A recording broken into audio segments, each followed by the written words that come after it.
Construire une coalition mondiale pour accélérer la transition énergétique et renforcer la collaboration entre les trois grands bassins forestiers tropicaux de la planète, Amazonie, Congo et Bornéo-Mékong, tels étaient entre autres les objectifs visés par un sommet qui s'est tenu du 26 au 28 octobre à Brazzaville, la capitale de la République du Congo.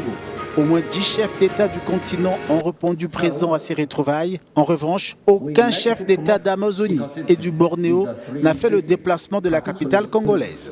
Le président Félix Tshisekedi de la RDC, dont le pays couvre à lui seul 62% des forêts du bassin du Congo, a déploré la destruction des écosystèmes par un pays voisin. Il se passe actuellement dans le parc de Virunga, une des réserves naturelles les plus importantes au monde, en forêt et en biodiversité, un activisme armé qui met à mal cet écosystème, qui le détruit. Et cela n'a pas été décidé à Washington, à Paris, à Bruxelles ou à Londres. Ça a été décidé en Afrique, et plus précisément à Kigali.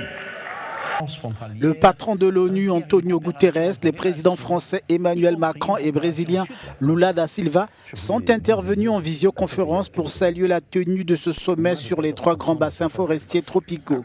Rencontre qui a permis de poser les bases d'une feuille de route allant dans le sens de la construction d'un cadre commun de coopération entre les trois bassins, alors que le Congolais Denis Sassou Nguesso présentait la quintessence du sommet. Le présent sommet s'apesantira essentiellement sur, entre autres, la définition d'un schéma de gouvernance dans le cadre d'un nouveau multilatéralisme à travers un accord de coopération en vue d'une alliance mondiale des trois bassins.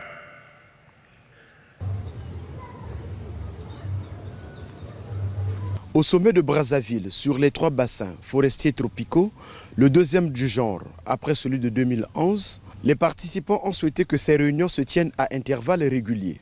Ils ont également souhaité que les trois ensembles forestiers parlent le même langage à la prochaine COP prévue en novembre aux Émirats arabes unis.